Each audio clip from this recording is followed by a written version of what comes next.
The first thing is you have to make eye contact. And the reason you do that is it adds more weight to the conversation. It also shows your presence. So when you look at someone's eyes, you can stay so much more present whenever looking at them. And by looking at them, I don't mean through them, like in a robotic way where you just stare through their soul and you just look through them. What I mean is that you just have this genuine gaze, right?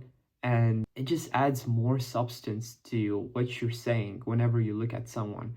Because what I notice from people is that whenever they listen, sure, they might look at someone when that someone is speaking, but whenever they have to speak up or they have to think of something, what they do is they look away, and it doesn't seem like they take the conversation as seriously. So you can literally develop this nice little skill of looking at someone while you're thinking and talking at the exact same time.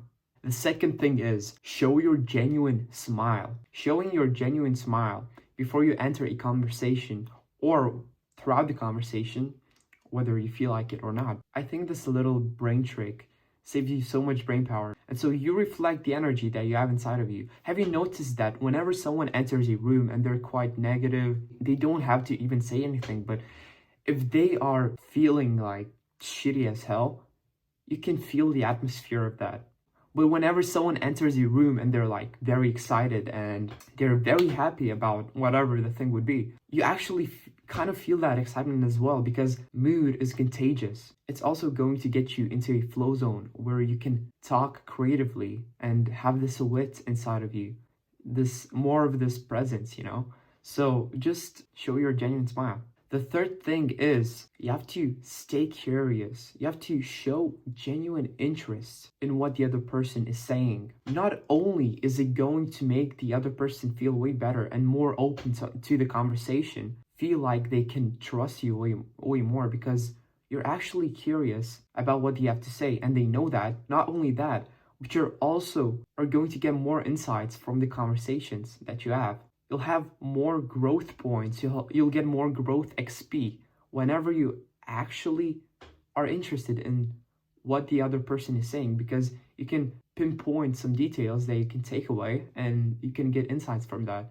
So just staying present and showing curiosity is a very nice trait to possess, because people are just naturally attracted to those who show genuine interest about what you have to say, since we're also self-obsessed, so we want others to hear what we have to say. The fourth thing would be, I don't know, maybe it's one of the most important steps that you can take. And it's not a step, it's a way of living also. And it's showing your raw authenticity.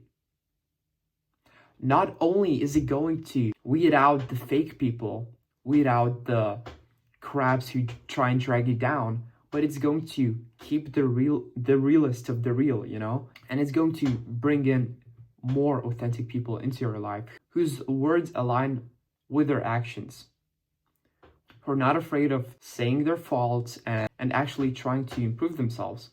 Generally, it's a whole separate topic as well, because you just bring in so much return on investment whenever you're being authentic. Because whenever you're not, you're settling for the people who accept you as the version you're trying to showcase, which is not your real version. So you settle for people who are fake. So it's really an essential part of communicating with anyone, just being unapologetically authentic as much as possible, because it genuinely just brings the people who are most compatible with you. And so who doesn't want that? The fifth thing is show your genuine and sincere appreciation for the other person. So we don't do this enough. We don't praise people enough for the qualities, for the good qualities that they possess. What I'm trying to emphasize here is you don't know whether the last conversation that you had with the person that you like was the last conversation ever. You don't truly know whether you're going to meet that person again or not. So why not praise them for the things that you like about them? And it doesn't mean that you have to glaze them like all of the time, that you have to continually glaze them and say, oh, you're this, you're that, but just find those moments where you can just sincerely praise them for the qualities that you so much like about that person. So these are the 5 behaviors that worked for me and will work for you as well, as long as you actually apply them after watching this video, just take at least one behavior that you'd like to act upon and just take it away and implement it. And as long as you implement it, you'll get the results, I promise you. Just do it, because most of the people watching this aren't going to do it, so you might as well be the person who does it. Succeed or die trying.